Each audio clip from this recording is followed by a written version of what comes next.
Hello students, welcome to our channel. ఈ రోజు ఈ వీడియోలో మనం 10th class maths chapter 4 quadratic equations exercise 4.2 లో ఉన్న క్వశ్చన్ నెంబర్ 4 గురించి నేర్చుకుంటున్నాం. మీకు ఈ చాప్టర్ లో ఉన్న all exercises videos, all example videos and ఈ చాప్టర్ ఇంట్రడక్షన్ వీడియో ఈ వీడియో లాస్ట్ లో మీకు ప్లేలిస్ట్ డిస్ప్లే అవుతుంది, చెక్ చేసుకోవచ్చు. క్వశ్చన్ నెంబర్ 4 చూడండి. Find two consecutive positive integers sum of whose square is 365. So ఇక్కడ చూడండి, టూ కాన్సిక్యూటివ్ ఇంటీజర్స్ ఉన్నాయి అని చెప్తున్నారు. ఆ టూ కాన్సిక్యూటివ్ ఇంటీజర్స్ ని స్క్వేర్ చేసి మళ్ళీ సమ్ చేస్తే వాటి ఆన్సర్ అనేది 365 వస్తుంది. అసలు ఈ టూ కాన్సిక్యూటివ్ ఇంటీజర్స్ ఏంటివి అనేది మనం ఫైండ్ అవుట్ చేసుకోవాలి. First of all, what is consecutive? Consecutive అంటే వరుసగా వచ్చే నెంబర్స్. సపోజ్ 3 తీసుకున్నాం అనుకోండి, 3 తర్వాత వచ్చే నెంబర్ 4. సపోజ్ మీరు 5 తీసుకుంటే 5 తర్వాత వచ్చే నెంబర్ 6. సో వీటిని మనము కాన్సిక్యూటివ్ నెంబర్స్ అంటాం. ఈ కాన్సిక్యూటివ్ నెంబర్స్ ఎలా వస్తాయి? ఫస్ట్ మీరు ఏదైతే నెంబర్ తీసుకున్నారో దానికి +1 యాడ్ చేస్తే నెక్స్ట్ నెంబర్ వస్తుంది. ఓకేనా? సపోజ్ మీరు 10 అనే నెంబర్ తీసుకున్నారనుకోండి, ఈ 10కి 1 అనేది యాడ్ చేస్తే నెక్స్ట్ నెంబర్ వస్తుంది, అంటే నెక్స్ట్ నెంబర్ 11 అవుతుంది. సో ఇక్కడ మనకి పర్టికులర్ గా నెంబర్స్ తెలియవు కాబట్టి ఆ టూ నెంబర్స్ ని మనం ఎక్స్ అండ్ దాని తర్వాత వచ్చే నెంబర్స్ ని ఎక్స్ +1, ఎందుకంటే నెక్స్ట్ నెంబర్ రావాలి అంటే మనం +1 యాడ్ చేసుకోవాలి. సో ఎక్స్ +1 అని తీసుకుంటాము. Okay, so X and X +1. Next, according to the question, sum of whose square is 365. ఇక్కడ ఏవైతే మనం ఇంటీజర్స్ తీసుకున్నామో ఎక్స్ అండ్ ఎక్స్ +1 వీటిని స్క్వేర్ చేసి సమ్ అంటే యాడ్ చేస్తే ఆన్సర్ అనేది 365 వస్తుంది అని చెప్తున్నారు. సో 365కి ఈక్వల్ చేయండి. ఎక్స్ స్క్వేర్ ప్లస్, ఇక్కడ చూడండి next a + b whole square ఈ మోడల్లో ఉంది. ఇలా ఉంటే మనం a square + 2ab + b square ఈ మోడల్లో రాసుకోవాలి. a ప్లేస్లో ఇక్కడ x ఉంది, b ప్లేస్లో 1 ఉంది. సో రాసేసుకోండి. a స్క్వేర్ కదా, సో a ప్లేస్లో ఉండే x కూడా స్క్వేర్ వస్తుంది. సో అంటే x square + 2, a value x and b value 1 + b square b value 1 whole square. ఇక్కడ మీకు బిఫోర్ ఎక్స్ స్క్వేర్ ఉంది కదా, అది రాసేసుకోండి. Equal to 365. So x square + x square + 2 1s 2, x ఉంది కదా ఎక్స్, 1 స్క్వేర్ అంటే 1 × 1, 1 1s 1 అవుతుంది. Equal to 365. Next X + x square 2x square వస్తుంది +2x +1. నెక్స్ట్ ఈ +365 ట్రాన్స్పోజ్ చేసుకుంటే -365 వస్తుంది. రైట్ సైడ్ లో మీకు ఓన్లీ 0 ఉంటుంది.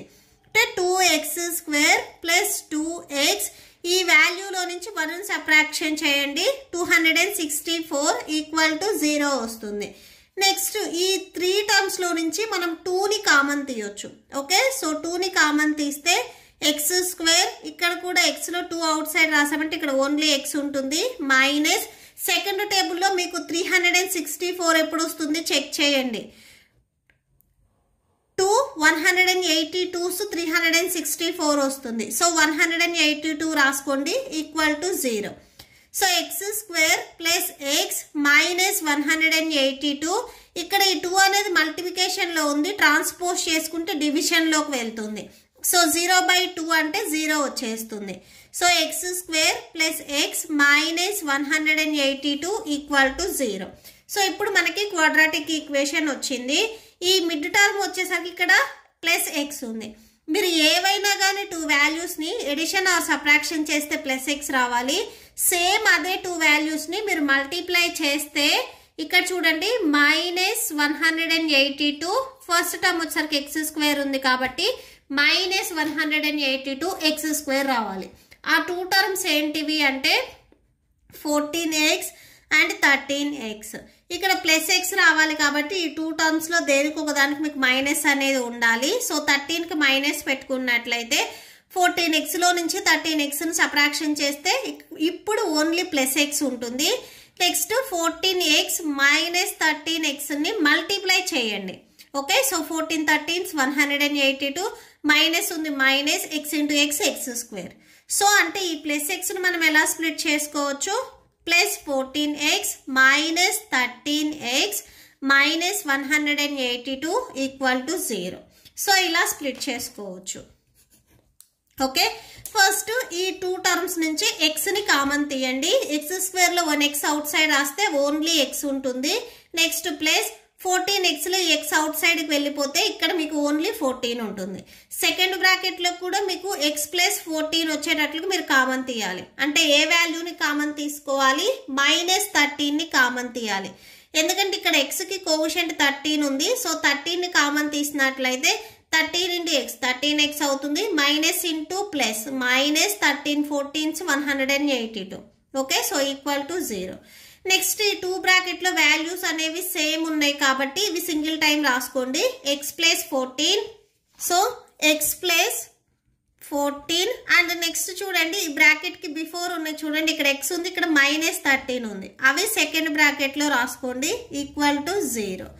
So X plus 14 equal to 0 or X minus 13 equal to 0.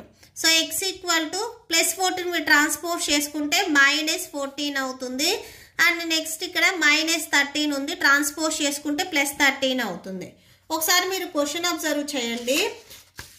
Consecutive positive integers అని చెప్తున్నారు. ఇక్కడ మీకు 14 అనేది నెగిటివ్ మైనస్లో వచ్చింది కాబట్టి దీన్ని కన్సిడర్ చేసుకోకూడదు. సో ఇది పాజిటివ్ అంటే ప్లస్లో ఉంది కాబట్టి ఇది కన్సిడర్ చేసుకోవాలి. Okay, so consecutive positive integers ఏంటివి అంటే 13 అండ్ 14 అని రాసుకోవాలి. ఓకే, సో 14 అంటే ఈ మైనస్ 14 కాదు, 13 తర్వాత వచ్చే number. Okay, so therefore the two consecutive integers are, so మనం 2 కాన్సిక్యూటివ్ ఇంటీజర్స్ ఏమేమి తీసుకున్నాం? ఎక్స్ అండ్ ఎక్స్ ప్లస్ 1 తీసుకున్నాం కదా. So X and X plus 1. So ఇక్కడ ఎక్స్ వాల్యూ 13 వచ్చింది. So 13 and X plus 1, X ప్లస్లో 13 రాసుకుంటే 13 ప్లస్ 1 అంటే నెక్స్ట్ నెంబర్ 14 వస్తుంది. So 13 and 14. Okay, so that's it. ఈ వీడియో మీకు నచ్చితే ప్లీజ్ లైక్ చేయండి, మీ ఫ్రెండ్స్కి షేర్ చేయండి అండ్ మన ఛానల్ని సబ్స్క్రైబ్ చేసుకోండి. ఇప్పుడు మీకు నెక్స్ట్ క్వశ్చన్ డిస్ప్లే అవుతుంది, చెక్ చేసుకోవచ్చు. Thank you and thanks for watching.